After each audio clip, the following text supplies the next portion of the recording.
Cordial saludo. Bienvenidos a este video sobre el caso de Lucy R., escrito por Freud en 1892 y que leeremos en APREQ, es decir, de manera retroactiva, desde el Lacan de 1953 y 1980. Una pequeña historia justifica su realización. En nuestra sesión de lecturas desde Freud del 26 de mayo pasado, comenzamos la lectura de las referencias de Lacan a la hipnosis. La primera de ellas es al caso de Lucy R., uno de los historiales de estudios sobre la histeria. Su lectura nos dejó con una pregunta que nos obligó a ir directamente al caso para tratar de esclarecerla. Y seguramente las cosas hubieran podido quedarse ahí, con una breve comunicación de la respuesta a los asistentes en la siguiente sesión.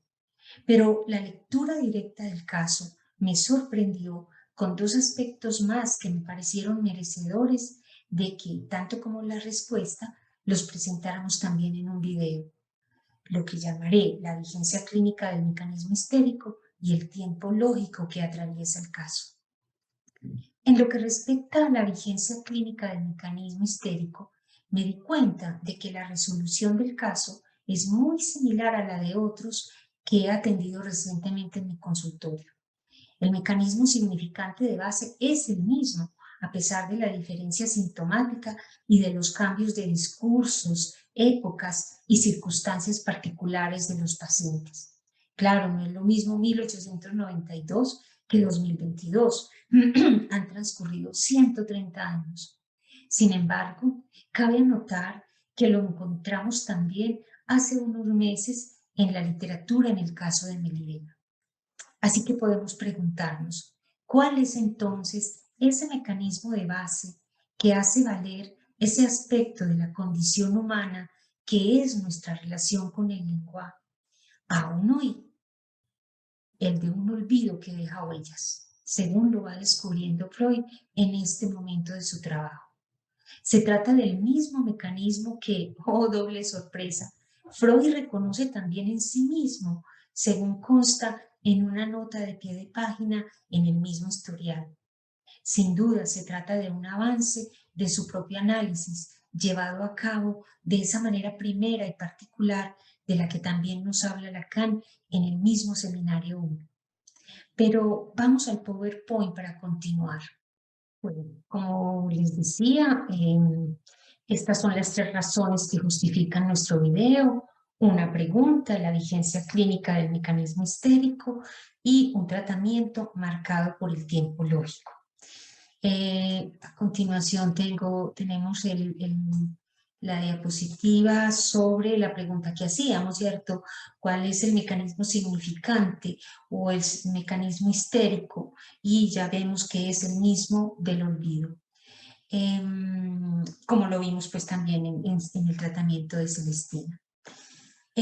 Voy a continuar entonces desde el punto de vista teórico. Sabemos que la estructura de ese mecanismo significante, que es del olvido, por eso es la cadena significante, ¿cierto?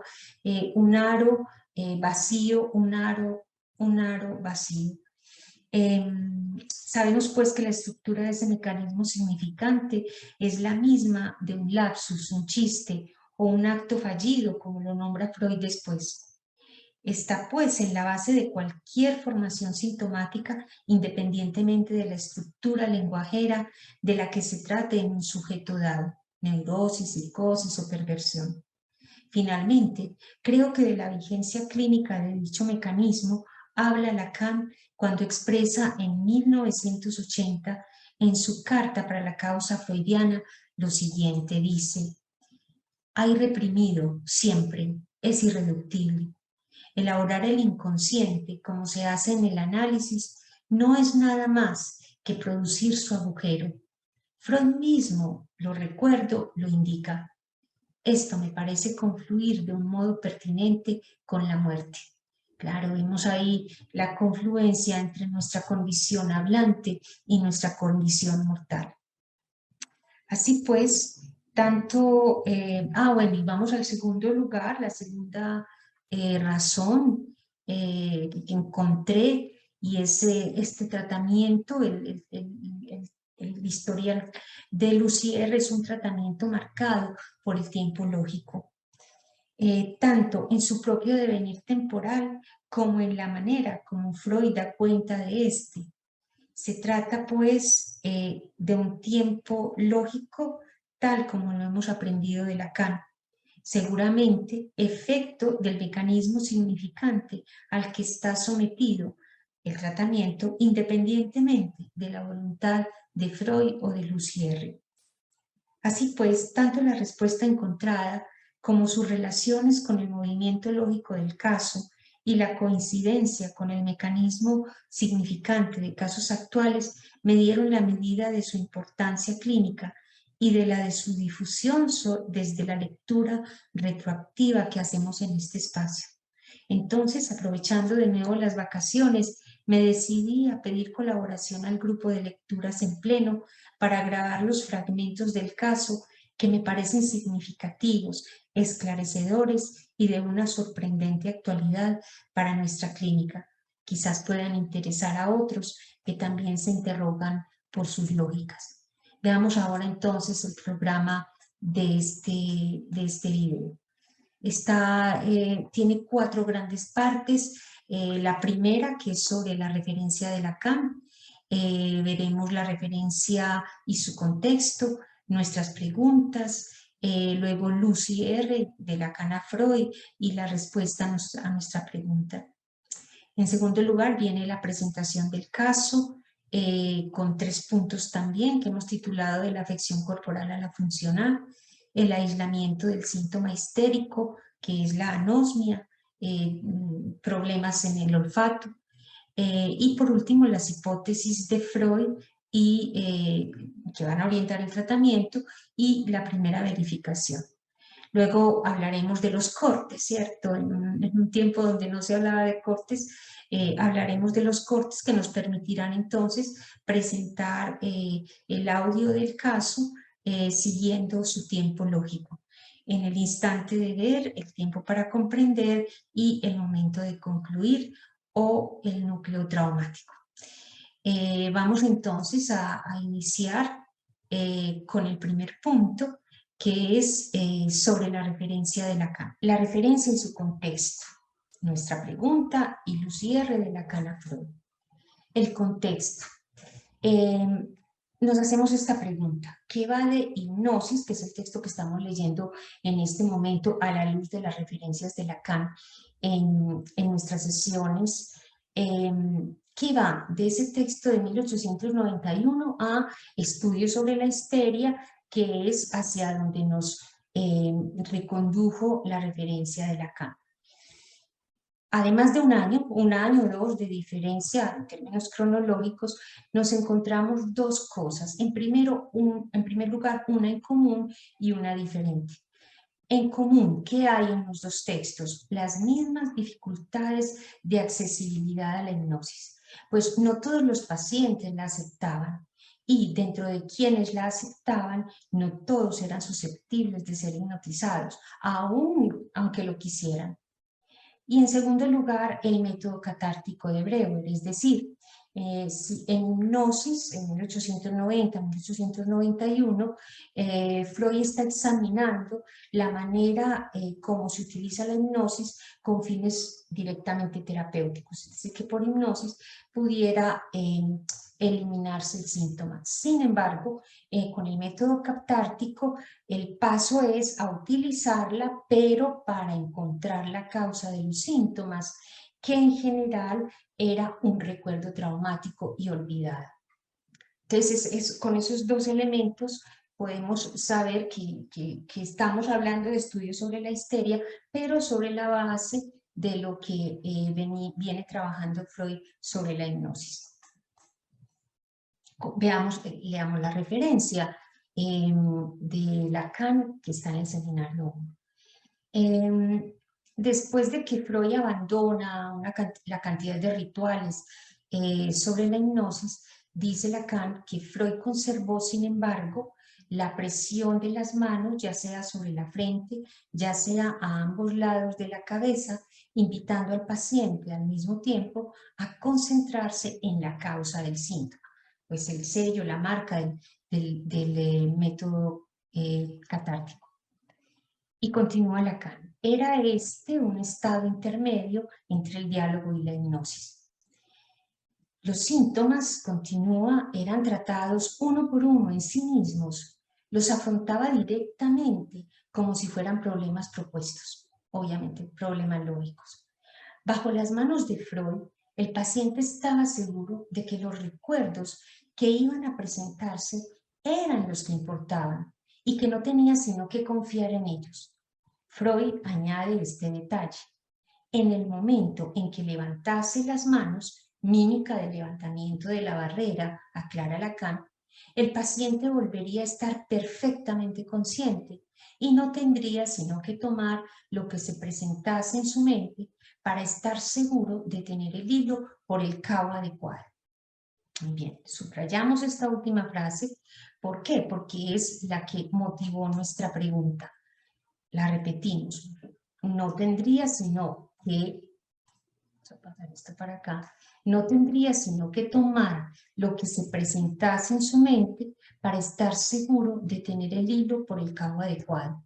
Lo que nos preguntamos en esa sesión del 26 de mayo fue, bueno, ¿y qué hilo? ¿Y cuál es el cabo adecuado? ¿Y de qué está hablando? En el momento en que ya se ha levantado la barrera de ese estado de la presión sobre la frente, ¿o cuándo? Es pues esta pregunta por el hilo y el cabo del hilo lo que vamos a tratar de resolver en este video. Pero antes veamos entonces cómo la referencia, cuando Lacan se refiere directamente a Lucier a propósito de la eficacia de este método, ¿cierto? De este método que está en ese punto intermedio entre el diálogo y la hipnosis. Dice Lacan, es muy notable que en los casos que Freud relata, este método se haya revelado perfectamente eficaz. En efecto, resolvió completamente el hermoso caso de Lucy R. con una facilidad que tiene la belleza de las obras de los primitivos. En el caso de Lucy R., las cosas marchan mucho más a prisa que en el caso de Ana O., con elegancia realmente sorprendente. Sin duda, las cosas son demasiado densas y no nos permiten ver dónde realmente están los resortes. Nosotros vamos a tratar de echar una miradita. Sin embargo, continúa, es un material perfectamente utilizable y es lo que vamos a hacer enseguida, a utilizarlo para verificar la respuesta que vamos a encontrar en la manera como ya Freud se refiere a Lucier. Cuando vamos al texto, nos encontramos, Lacan primero va a puntualizar de qué se trata. Dice Lacan, esta mujer tuvo lo que puede llamarse alucinaciones olfativas, síntomas histéricos cuya significación, lugares y fechas son satisfactoriamente detectados. Freud en esta ocasión nos proporciona todos los detalles de su modo de operar y ahí es donde lo vamos a seguir, en esos detalles, en ese modo de operar, tanto en el nivel de la enunciación, de su manera de investigar, de plantearse los problemas, como en los enunciados, es decir, ella ahí sí en el procedimiento del tratamiento. Vamos entonces ahora sí a la manera como Freud se va a referir directamente al caso.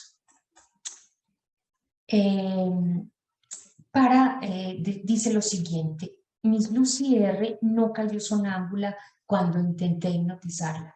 Renuncié entonces al sonambulismo e hice todo el análisis con ella en un estado que se distinguiría apenas del normal. Entonces suponemos que le dijo también que se acostara, que se concentrara y con la presión en la cabeza avanzó sobre el trabajo. Es decir, pues es el caso donde él explica cómo abandona el sonambulismo y nos lo muestra en el caso de Lucier. Ahí es donde lo vamos a seguir. Ahora, ¿por qué prescindir de los procedimientos? Entonces él nos contesta, Eh, en los rituales hipnóticos, suponemos nosotros, pues todo esto de que si duerme, que si no duerme, etc. Dice Freud, en esos rituales hipnóticos nada presuponía en favor de que resultara más fácil despertar recuerdos olvidados como los que me hacían falta. Así pronto me deshabitué a emprender aquellos ensayos destinados a determinar el grado de la hipnosis, pues en toda una serie de casos ponían en movimiento la resistencia de los enfermos y me arruinaban la confianza que yo necesitaba para el trabajo psíquico más importante. Nosotros ya sabemos que ese trabajo psíquico más importante eran los recuerdos olvidados, despertar los recuerdos olvidados, es decir, que toda la parafernalia, toda la mecánica de la hipnosis no servía para eso que era esencial. Ahora, ¿qué los reemplazó para alcanzar eso que era lo más importante? Dice, entonces, cuando al primer intento no se obtenía sonambulismo o un grado de hipnosis con alteración corporal manifiesta, yo abandonaba lo aparente de la hipnosis, toda esa parafernalia, y solo demandaba concentración. Y para conseguir esta, ordenaba al paciente acostarse de espaldas y cerrar voluntariamente los ojos. ¿Acaso con ello se alcanzaban grados de hipnosis todo lo profundos que podían lograrse y con poco trabajo? El que ha pasado por un diván sabe un poco esto. Pero se encuentra un problema. Dice, un problema debido a la concepción que tenía en ese momento del método catártico. Dice, pero al renunciar al sonambulismo me perdía quizá una condición previa sin la cual el método catártico parecía inaplicable. Ella consistía en que en el estado de conciencia alterado, es decir, en estado de sonambulismo, los enfermos disponían de unos recuerdos y discernían unos nexos que presuntamente no estaban presentes en su estado de conciencia normal. O sea, que toda vez que faltara el ensanchamiento sonámbulo de la memoria, debía de estar ausente también la posibilidad de establecer una destinación causal que el enfermo no ofrecería al médico como algo que le fuera notorio y familiar. Y justamente los recuerdos patógenos están, esto es, lo toma de la comunicación preliminar, esos recuerdos patógenos están ausentes de la memoria, están ausentes de la memoria de los enfermos en su estado psíquico habitual. O están ahí presentes solo de una manera en extremo sumario. Ese era el problema. Sin embargo, como dice Lacan, se plantea el problema, pero va encontrando las vías de la solución. Y dice, el camino a la solución. Escribe, de esta nueva perplejidad me sacó el recordar que le había visto al propio Berengen producir la prueba de que los recuerdos del sonambulismo solo en apariencia están olvidados. Solo en apariencia están olvidados en el estado de vigilia, es decir, en el poshipnótico, ¿cierto? Y se los puede volver a convocar por medio de una leve admonición, enlazada con un artificio destinado a marcar un estado de conciencia a otro, ¿sí? Estaba hipnotizado, se le da alguna orden, él lo olvida, en el poshipnótico abre, por ejemplo, un paraguas en medio de la sala, se le pregunta por qué, da cualquier explicación, pero ha olvidado que fue el hipnotizador el que se lo había ordenado.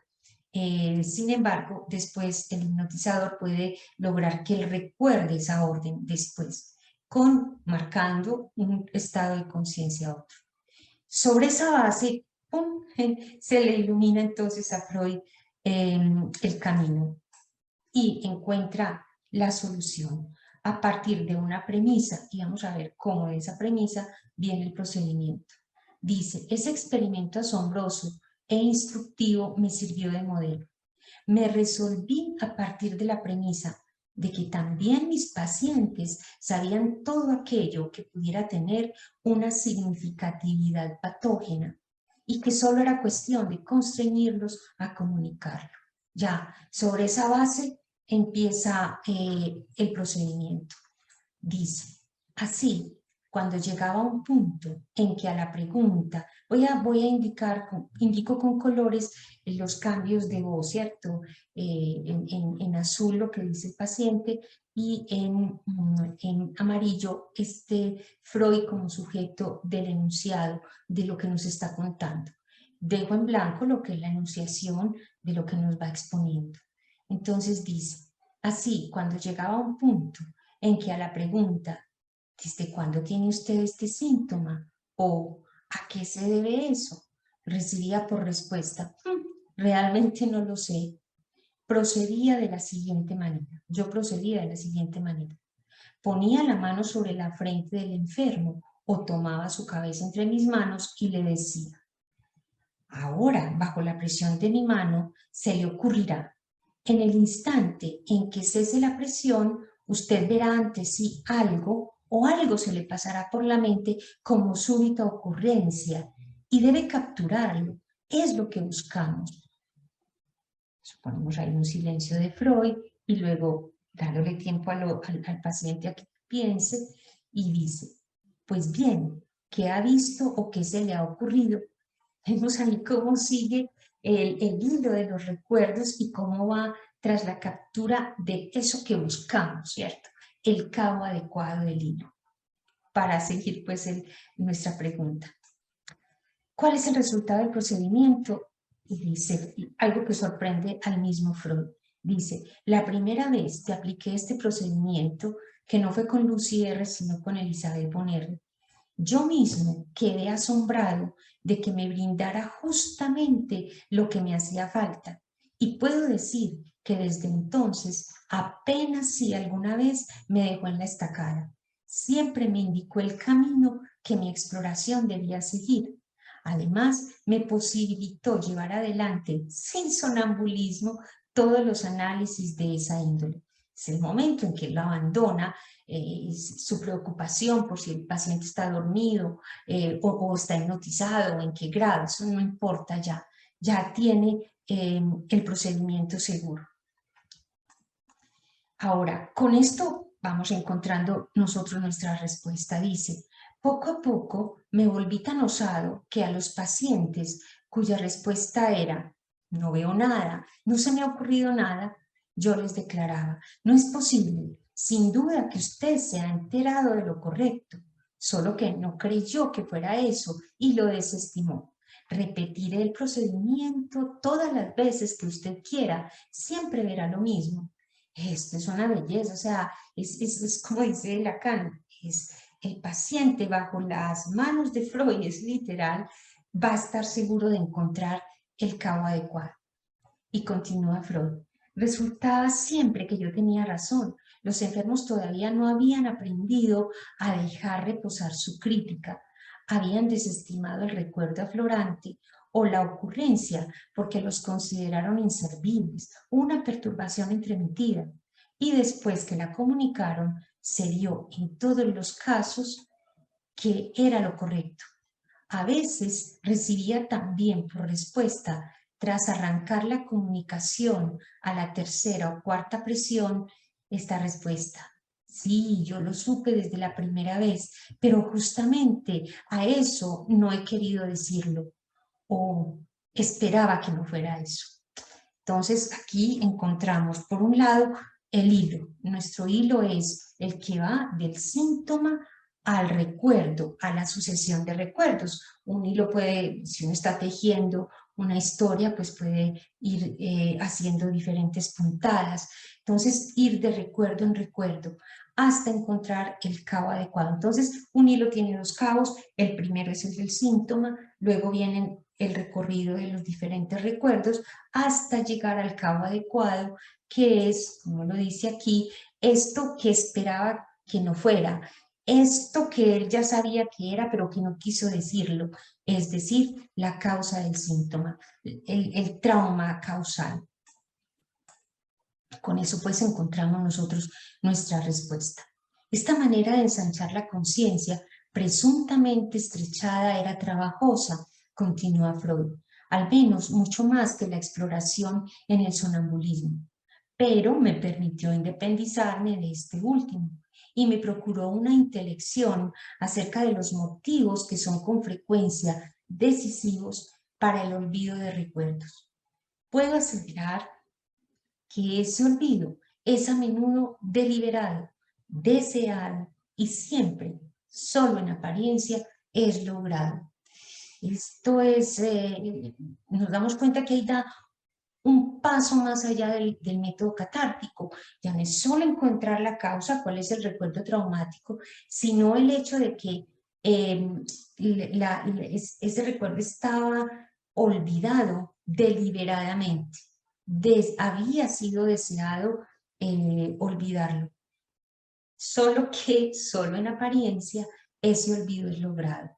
Por eso Lacan en 1980, que es un año antes de morir, menos de un año antes de morir, va a decir definitivamente siempre habrá de lo reprimido.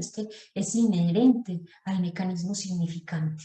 Que también haya forclusión, sí, obviamente que la habrá. Hay momentos en que la represión pasa a ser forclusión, pero la forclusión puede coexistir con el mecanismo de esto que uno, en lo que no se quiere pensar, esto que no se quiere decir, ese olvido deliberado de lo que son las causas sintomáticas, como lo vamos a ver en el caso de Lucier, como yo lo logré encontrar en los 3 casos que les comentaba. La conclusión de Freud es entonces la siguiente. Aquí solo puedo rozar este tema.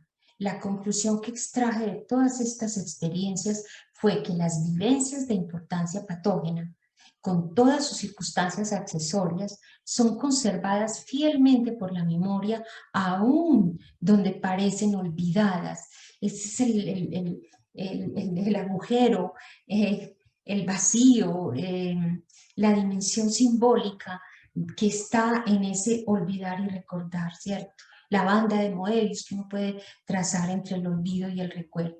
Entonces siempre queda un hueco, queda un agujero, es lo esencial de un lapsus, ¿sí? Entonces son conservadas fielmente por la memoria, aún donde parecen olvidadas, donde al enfermo le falta la capacidad para acordarse de ellas. Muy bien. Vamos a ver entonces, vamos a hablar del caso, pero tratando ya de ver cómo se da concretamente, en el caso de Lucy R., ese momento en que comienza el tránsito del cabo sintomático por los diferentes puntos del recuerdo, todo esto que va hilando, el hilo que va anudando los recuerdos, que va tejiendo los recuerdos hasta el momento en que ella encuentra el cabo adecuado y logra curarse. Bueno, antes de la transcripción de los diálogos con la paciente, Freud nos presenta el caso con un cuidado clínico tal que nos preguntamos por los criterios de tal presentación. En este sentido, la lectura nos permite identificar 3 momentos que hemos nombrado así. El primero, de la afección corporal a la funcional. El segundo, el aislamiento del síntoma histérico, es decir, la anosmia. Y el tercero, las hipótesis de Freud. Entonces vamos a examinar cada punto a partir de una pregunta. En primer lugar, nos damos cuenta de que es el colega de Freud quien hace el deslinde entre las afecciones corporal y anímica, pues hay síntomas que no pueden ser atribuidos a la enfermedad local. Estos síntomas funcionales lo llevan a remitir a Lucy R. donde Freud. Nuestra pregunta ahí es entonces, ¿cuáles indicadores sintomáticos permiten al colega de Freud deslindar lo corporal de lo anímico? Entonces vamos a empezar por el síntoma corporal, que es muy específico. Lucy R. tiene una rinitis crónica. El aspecto crónico o rebelde se debía a una caries del etmoides. Aquí voy a hacer una pausa porque, bueno, el término es muy desconocido. Nosotros investigamos un poco y creemos que esta caries del etmoides es un término de la época de Freud que corresponde, posiblemente, no estamos del todo seguras, con lo que hoy se denomina osteomelitis, que es una infección en el hueso, en este caso en el hueso etmoides, que queda pues acá cerca de la nariz. Bueno, para este colega de Freud, lo anímico se delimita con 6 fenómenos sintomáticos que no pueden atribuirse al problema local de la nariz. Voy uno por uno. El primero, había perdido por completo la percepción olfativa. El segundo, una o dos sensaciones olfatorias que sentía muy penosas la perseguían casi de continuo. Tercero, andaba abatida, fatigada. Cuarto, se quejaba de pesadez de cabeza. Quinto, falta de apetito. Y por último, una disminución en su capacidad de rendimiento. Sobre esa base, pasemos al segundo punto y su pregunta. ¿Qué le permite a Freud aislar y definir el síntoma histérico? En este punto, Freud ha atendido ya a la paciente y nos da un breve informe que va acercando ese síntoma histérico. Empieza entonces por el principio. ¿Quién era Miss Lucy R? Dice Freud, una joven dama que vivía en los alrededores de Viena como gobernanta en casa de un director de fábrica. Era inglesa, de constitución delicada, pigmentación escasa, sana hasta la afección de la nariz. En el hogar cuyas 2 hijas estaban a su cargo faltaba la madre, fallecida hacía algunos años de grave enfermedad. Esa es Miss Lucy R. Ahora, ¿de qué se quejó ella a Freud? Se quejó de lo mismo que a su médico inicial, de que sufría desazón y fatiga y que la perseguían sensaciones olfatorias subjetivas. Bueno, ¿qué revela el examen médico de Freud? Entonces, Freud nos dice 2 cositas. La primera, Miss Lucy R mostraba una analgesia general bastante nítida, a pesar de conservar intacta la sensibilidad táctil, es decir, que había pérdida de la percepción del dolor. Y después nos dice que la parte interior de la nariz era enteramente análgica y carente de reflejos. Sentía ahí los contactos, pero la percepción de este órgano sensorial estaba por completo cancelada para estímulos específicos, así como para otros, como por ejemplo amoníaco y ácido acético. Y ello a pesar de que el catarro de origen corporal ya había mejorado mucho. Es decir, ella seguía, pues, había tenido un catarro muy fuerte, ya el catarro pues estaba mejorado, estaba mejorando. Es decir, que revela 2 objeciones funcionales que subrayamos en amarillo, es decir, allí donde todo estaba bien en términos sensoriales para sentir el dolor o para percibir los olores, ella no podía hacerlo. Sin embargo, Freud va a poner el acento en el segundo punto de la queja de la paciente, es decir, en los olores que la perseguían. Entonces los califica de alucinaciones y los interpreta como síntomas histéricos. La segunda queja del malestar va a depender de este. Escribe Freud. En el primer empeño de entender el caso clínico, no se podía menos que sujetar las sensaciones olfatorias subjetivas como alucinaciones recurrentes a la interpretación de que eran unos síntomas histéricos permanentes. Y segundo, la desazón era acaso el afecto correspondiente al trauma. Sobre la base de esta interpretación, es decir, de que las sensaciones olfatorias subjetivas eran síntomas histéricos, entonces Freud va a formular las hipótesis que guiarán el tratamiento. Nosotros nos preguntamos, bueno, ¿cuáles son las hipótesis de Freud y la verificación que le dará el primer cabo del hilo para el tratamiento? Vamos a las premisas que conducen a ellas. Lógicamente, la hipótesis es el resultado de 2 premisas. Si nuestra lectura pues es correcta, estas premisas son las siguientes. La primera, si los olores que la persiguen eran alucinaciones histéricas, es decir, que correspondían a símbolos de recuerdos olvidados deliberadamente y mal olvidados, y 2, si la desazón correspondía al afecto que acompañaba al trauma. Entonces, la hipótesis es doble y es la siguiente. Primero, del lado de los olores subjetivos. Debía ser posible hallar una vivencia en la cual estos olores, ahora devenidos subjetivos, hubieran sido objetivos. Segundo, del lado del trauma, sería que esa vivencia tendría que ser el trauma y las sensaciones olfatorias se repetirían como un símbolo de él en el recuerdo. Bueno, entonces tenemos esas dos premisas y esta doble hipótesis. Ahora, la formulación de esas hipótesis le va a permitir precisar tanto su apreciación de la sintomatología como la hipótesis. Dice Freud, quizá era más correcto considerar las alucinaciones olfatorias que se repiten más la desazón concomitante como un equivalente del ataque histérico. ¿Por qué? Porque la naturaleza de unas alucinaciones periódicas las vuelve ineptas para el papel de síntomas permanentes, es lo que Freud dice. Y continúa, en realidad, ello no interesaba en este caso de rudimentarios contornos, pero sí se requería imprescindiblemente que las sensaciones olfatorias subjetivas mostraran una especialización tal que pudiera corresponder en su origen a un objeto real perfectamente determinado. Veamos cómo verifica Freud esta hipótesis de base en la que se propone buscar un objeto real como origen de esas sensaciones olfatorias subjetivas.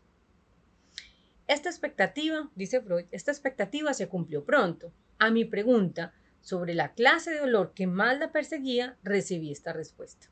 Entonces dice Lucier, como de pastelillos quemados. Solo me hizo falta suponer entonces que la vivencia de eficacia traumática realmente había intervenido, que en la vivencia de eficacia traumática realmente había intervenido el olor de pastelillos quemados, o sea, era un olor real que había intervenido. Finalmente, vuelve a poner en su lugar las relaciones entre lo anímico y lo corporal con estas palabras. Dice Freud. Por cierto, es bastante insólito que se escojan sensaciones olfatorias para símbolos mnémicos de traumas, pero no resulta difícil indicar un fundamento para esa elección. Como la enferma estaba aquejada de rinitis purulenta, la nariz y sus percepciones pasaron al primer plano de su atención. Bueno, entonces, cuando Freud dice, me resolví entonces a hacer del olor a pastelillos quemados el punto de partida del análisis, ahí podemos suponer el primer cabo del hilo del tratamiento, ese que hemos estado pues buscando en esta investigación. Bueno, entonces, por último, leeré algunas de nuestras preguntas. Tenemos 3 preguntas. La primera, ¿cuál será el otro cabo del hilo, el adecuado? Es decir, la causa traumática, según el recuerdo de la misma Lucy R. La segunda, ¿en qué momento y cómo lo encontraría? Y la tercera, ¿cómo sabremos que ella estaba segura de tener el cabo adecuado del hilo que había comenzado por ese olor a pastelillos quemados? Entonces, estas preguntas pues las vamos a ir contestando a medida que examinamos el caso en su tiempo lógico, pero situando primero los 3 tipos de corte que se van trazando en el tratamiento. Ahora le doy la palabra a Ana Victoria, quien les hablará de esos cortes. Efectivamente, después de Lacan, presentar el tiempo lógico de un caso implica situar sus puntos de corte.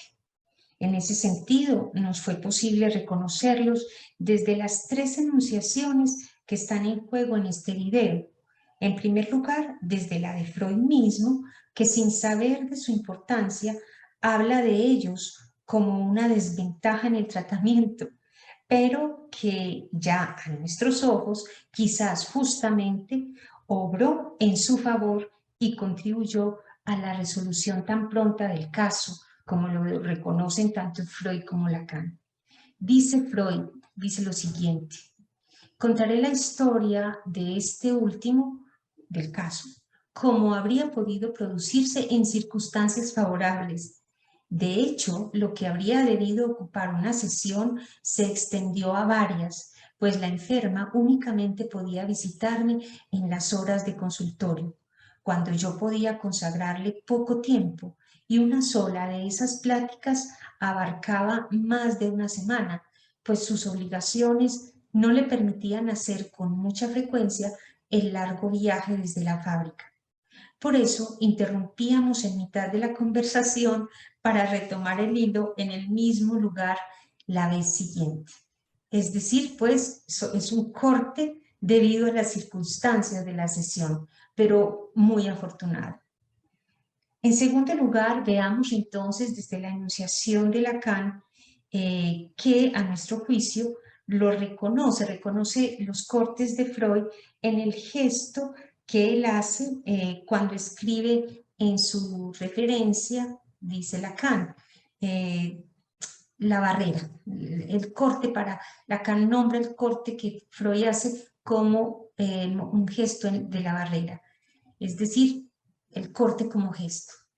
Dice Lacan en el seminario 1.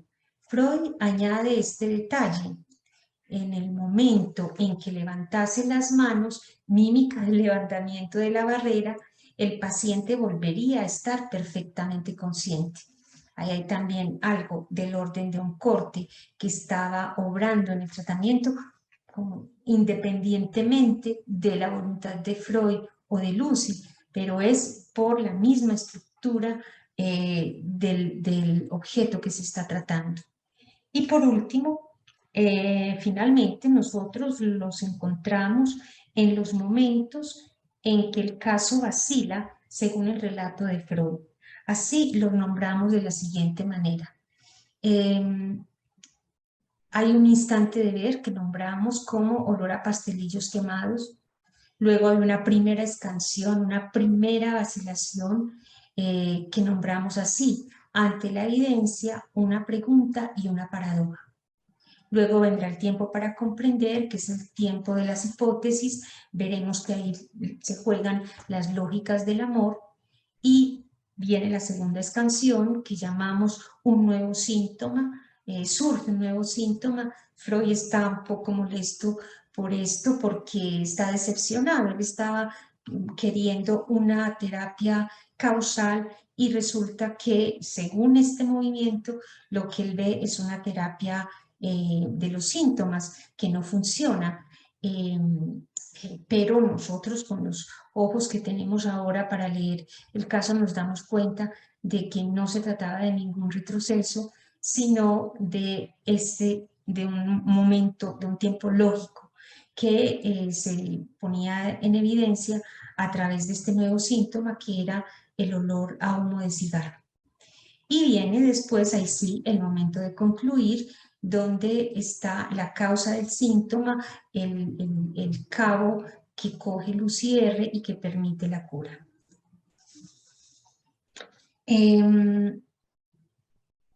Pasada la prueba de los cortes, entonces, escuchemos entonces los diálogos del caso. Según las tres modulaciones del tiempo lógico que pudimos identificar y las 12 canciones que las marcan. Aprovecho para agradecer a Marcela y a Felipe por la edición de este video y al grupo de lecturas en pleno por su disposición y su lectura. El cambio de la enunciación en el audio está indicado como sigue.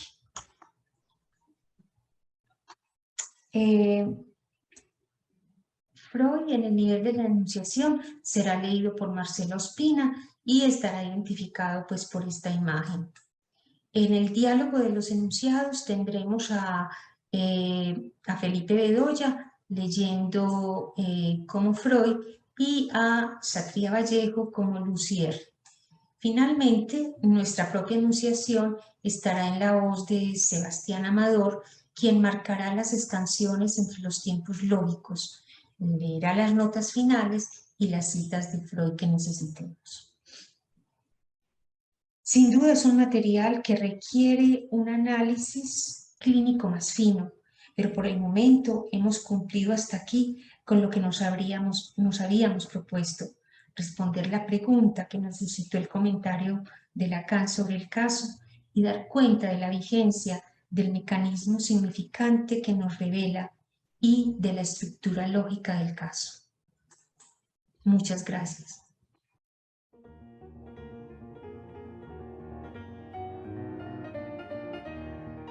En el intento de hipnosis, Miss Lucy no cayó en el sonambulismo, sino que yacía meramente en calma, en algún grado de influjo más leve, los ojos de continuo cerrados, el gesto algo rígido, sin mover los miembros. Le pregunté si recordaba la ocasión en que se había generado la sensación olfatoria de los pastelillos quemados. Oh, sí, lo sé con toda precisión. Fue hace unos 2 meses, 2 días antes de mi cumpleaños. Estaba con las dos niñas en el aula y jugaba con ellas a cocinar. De pronto traen una carta que acababa de entregar el cartero. Por el sello postal y la letra manuscrita en el sobre, diciendo que la carta es de mi madre desde Glasgow. Quise abrirla y leerla. Entonces las niñas se abalanzan sobre mí, me arrebatan la carta de la mano y exclaman: No, no puedes leerla ahora. Es sin duda para tu cumpleaños. Nosotras te la guardaremos. Mientras las niñas jugaban así conmigo, se difundió de pronto un intenso olor. Las niñas habían abandonado los pastelillos que cocinaban y se habían quemado. Desde entonces me persigue ese olor. En verdad está siempre ahí y se vuelve más fuerte cuando estoy emocionada. ¿Ve usted nítidamente ante sí esa escena? De manera palpable, tal como la he vivenciado. ¿Qué pudo en ella haberla emocionado tanto? Me tocó la ternura que las niñas me demostraban. ¿No eran siempre tan tiernas? Sí, pero acababa de recibir la carta de mi madre. No comprendo en qué sentido la ternura de las niñas y la carta de la madre formarían ese contraste al que usted, empero, parece apuntar. Es que yo tenía el propósito de viajar para visitar a mi madre y me pesaba muchísimo abandonar a estas queridas niñas. ¿Qué ocurría con su madre? ¿Acaso vive sola y la llamó a usted a su lado? ¿O estaba enferma y usted esperaba noticias de ella? No, ella tiene mala salud, pero no está justamente enferma y tiene una dama de compañía. Entonces, ¿por qué abandonaría usted a las niñas? No se aguantaba más en la casa. El ama de llaves, la cocinera y la institutriz parecen haber creído que me ensoberbecía en mi puesto. Se han unido en una pequeña intriga contra mí. Le murmuraron todo lo que pudieron sobre mí al abuelo de las niñas, y yo no encontré en los dos señores el apoyo que había esperado cuando llevé a ellos mi queja. Por eso anuncié mi renuncia al señor director, el padre de las niñas. Él respondió muy amistosamente que debía tomarme 2 semanas para reflexionar antes de comunicarle mi decisión definitiva. En ese periodo de vacilación me encontraba yo entonces. Yo creía que abandonaría la casa. He permanecido en ella después. Pero ¿hay algo en particular que la ate a las niñas, además de la ternura que le muestran? Sí, había prometido en su lecho de muerte a la madre de ellas, que era parienta lejana de la mía, ocuparme con todas mis fuerzas de las pequeñas, no abandonarlas y sustituirles la madre. De haber dado preaviso, habría roto esa promesa. Así parecía completo el análisis de la sensación olfatoria subjetiva. De hecho, esta había sido objetiva en su momento y además asociada íntimamente con una vivencia, una pequeña escena en que libraron batalla encontrados afectos. La lástima por abandonar a las niñas y las afrentas que empero la empujaban a tomar esa decisión. Es comprensible que la carta de la madre, puesto que ella pensaba irse de aquí a casa de su madre, le recordaba los motivos de esta decisión. El conflicto de los afectos había elevado ese factor a la condición de trauma y como símbolo de este permaneció la sensación olfatoria que se había conectado con él. Primera escansión. Ante la evidencia, una pregunta por lo particular y una paradoja en la evidencia. La pregunta. No obstante, todavía hacía falta explicar que entre todas las percepciones sensoriales de aquella escena hubiera escogido como símbolo justamente un olor, pero yo ya estaba preparado para utilizar en esa explicación la enfermedad crónica de su nariz. Por otra parte, ante mi pregunta directa, ella indicó que en ese tiempo padecía otra vez un resfriado tan violento que apenas conservaba el olfato. La paradoja. Sin embargo, en su excitación percibió el olor de los pastelillos quemados, que se impuso sobre la anosmia de fundamento orgánico.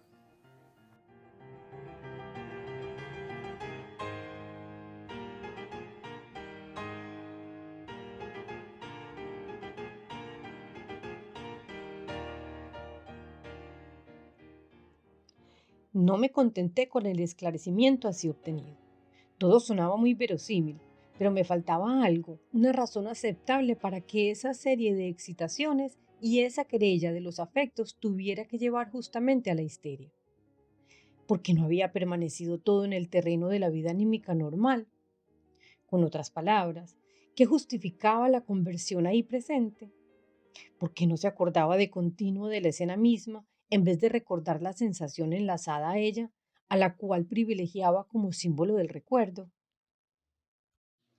Tales preguntas habrían sido impertinentes y ociosas si se tratara de una histérica de antigua data, en quien aquel mecanismo de la conversión fuera habitual.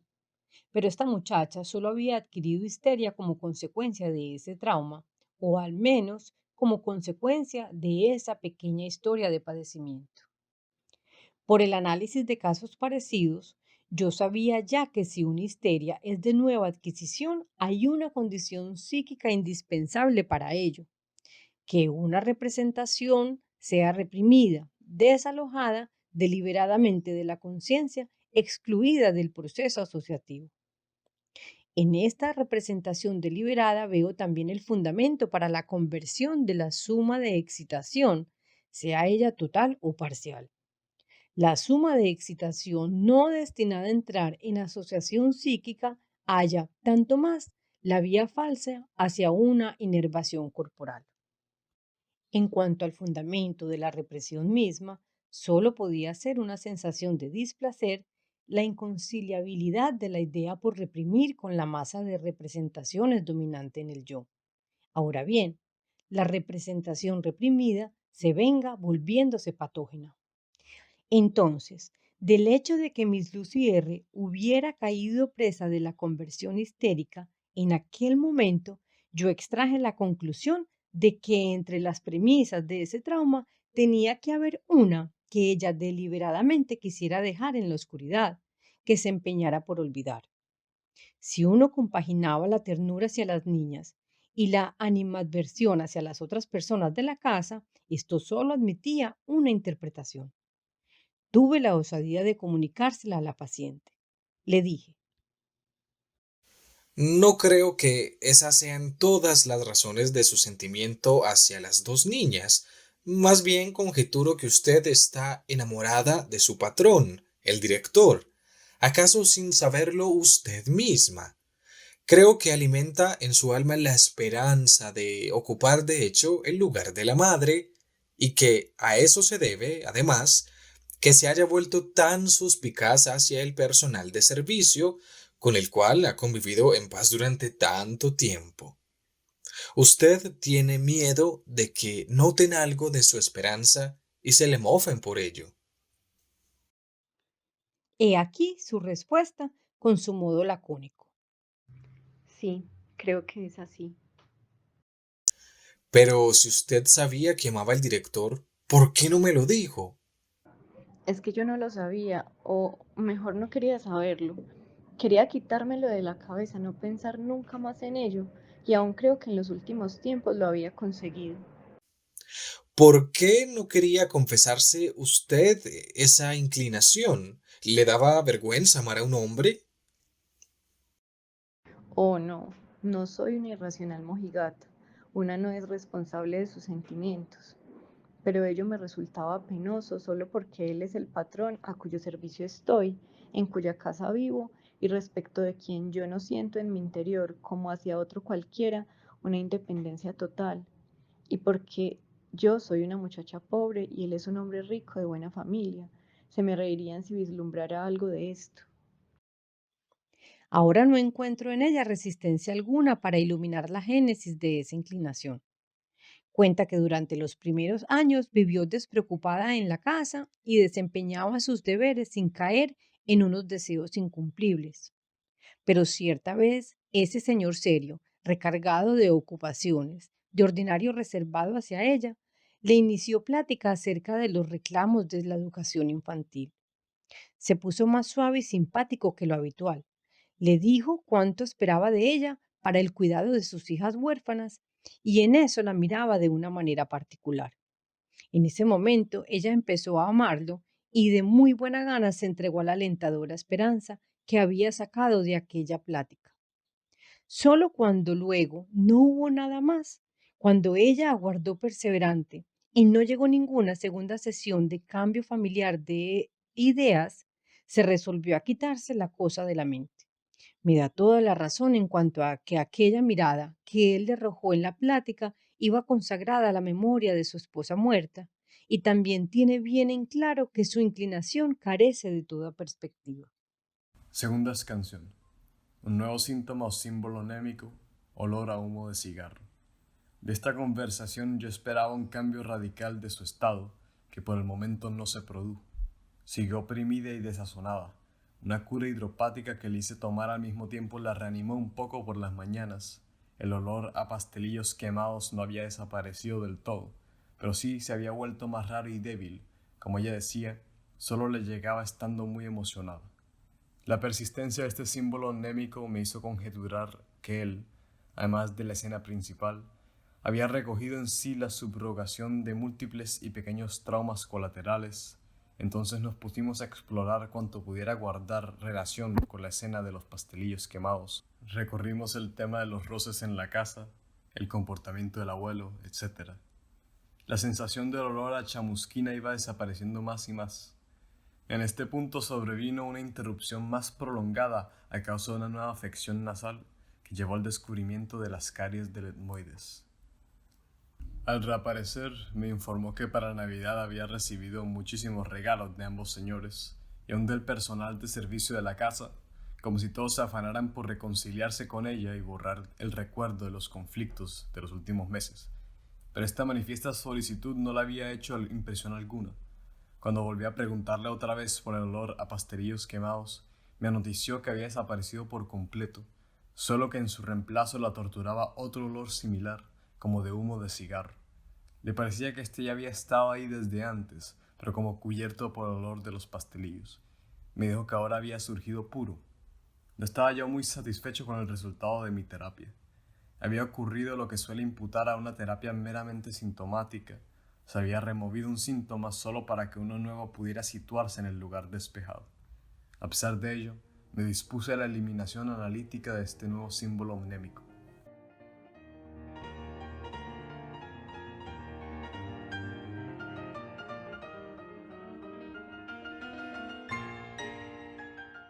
Pero esta vez ella no sabía de dónde provenía esa sensación olfatoria subjetiva. No sabía en qué oportunidad importante había sido objetiva. Entonces yo me obstiné en que intentara acordarse bajo la presión de mi mano. Ya he consignado que sus recuerdos tenían vividez plástica, que ella era una visual. Y de hecho, bajo mi esforzar le afloró una imagen, al comienzo vacilante y solo fragmentario. Era el comedor de su casa, donde aguardaba con las niñas a que los señores vinieran de la fábrica para el almuerzo. Ahora todos nos sentamos en torno a la mesa, los señores, la institutriz francesa, el ama de llaves, las niñas y yo, pero es como todos los días. No hace falta sino que usted siga mirando la imagen. Ella se desarrollará y especificará. Sí, ahí hay un huésped, el jefe de contaduría, un señor mayor que ama a las niñas como si fueran sus nietecitas, pero esto sucede harto a menudo a mediodía. Tampoco hay ahí nada de particular. Tenga usted paciencia. Siga mirando la imagen. Sin duda surgirá algo. No sucede nada. Nos levantamos de la mesa, las niñas deben despedirse e ir luego con nosotros, como todos los días, al segundo piso. ¿Y entonces? Y sin embargo, esta es una oportunidad particular. Ahora reconozco la escena. Cuando las niñas se despiden, el jefe de contaduría quiere besarlas. El señor se sobresalta y les peta directamente. No se besa a las niñas. Eso me clava una espina en el corazón y como los señores ya estaban fumando, permanece en mi memoria el olor a cigarrillo. Esa era pues la segunda escena, situada a mayor profundidad, que había tenido el efecto de un trauma y dejado como secuela un símbolo anémico. Pero, ¿a qué se debía la eficacia de esa escena?, pregunté. ¿Cuál de estas escenas fue anterior en el tiempo? ¿Esta o la de los pastelillos quemados? La segunda escena, la que acabo de contarle, es la primera y por casi 2 meses. ¿Y por qué esta defensa del padre le clavó a usted una espina?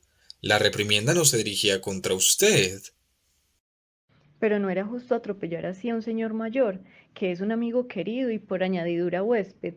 Uno no puede decirlo tranquilamente. Entonces, solo la lastimó la forma violenta de su patrón. ¿Se avergonzó por él o acaso pensó, si por una pequeñez así pudo ser tan violento con un viejo amigo y huésped, cuánto más no lo sería conmigo si yo fuera su mujer? No, no es eso. Entonces fue por la violencia. Sí, por el besar a las niñas. Nunca le gustó. Y hete aquí que reaflora, bajo la presión de mi mano, el recuerdo de una escena todavía más antigua, que fue el trauma genuinamente eficaz y había prestado eficacia traumática también a la escena con el jefe de contaduría. Lo mismo había sucedido meses antes. Una dama amiga de la familia vino a visitarlos y al despedirse besó a las dos niñas en la boca. El padre, que estaba presente, se dominó para no decir nada a la dama, pero ida ésta descargó su cólera sobre la desdichada gobernanta. Le declaró que la hacía responsable si alguien llegaba a besarla a las niñas en la boca. Era su deber no tolerarlo y faltaba a sus obligaciones si lo consentía. Si volvía a ocurrir, confiaría a otras manos la educación de las niñas. Era la época en que aún se creía amada y esperaba una repetición de aquel coloquio amistoso. Esta escena pulverizó sus esperanzas. Se dijo: Si por una cuestión tan pequeña y en la que además yo soy por entero inocente, puede desatarse contra mí de ese modo, puede decirme tales amenazas, yo me he equivocado. Nunca ha tenido un sentimiento más cálido hacia mí. Este le habría impuesto miramientos. evidentemente, fue el recuerdo de esa penosa escena el que le acudió cuando el jefe de contaduría quiso besar a las niñas y el padre lo reprendió por ello. Miss Lucy R. ha tomado el hilo por el cabo adecuado. ¿Cómo sabemos que realmente este era el momento de concluir para Lucy R.? Que fue el darse cuenta de su equivocación y el sentimiento de pena y enojo que lo acompañaron, lo que quiso olvidar y lo que otorgó a los síntomas conversivos el carácter de símbolos mnémicos. El final del relato nos dará la respuesta. Además, nos encontraremos con el momento de concluir para Freud. Cuando Miss Lucy volvió a visitarme 2 días después de este último análisis, no pude menos que preguntarle qué le había sucedido de grato. Estaba como transformada, sonreía y llevaba la cabeza erguida. Por un instante llegué a pensar que yo había apreciado erróneamente la situación y que la gobernanta de las niñas era ahora la novia del director. Pero ella aventó mis conjeturas. No ha sucedido absolutamente nada. Es que usted no me conoce, solo me ha visto enferma y desazonada. De ordinario soy muy alegre. Al despertarme ayer por la mañana, la opresión se me había quitado y desde entonces estoy bien.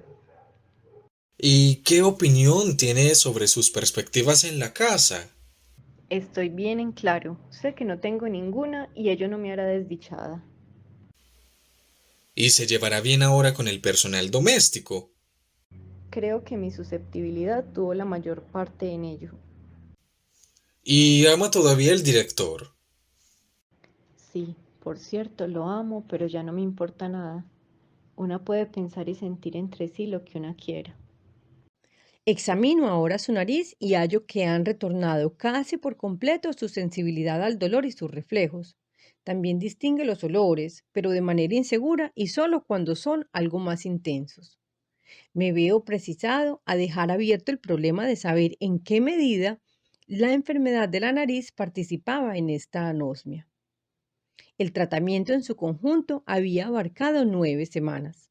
4 meses después me topé con la paciente por casualidad en uno de nuestros lugares de veraneo.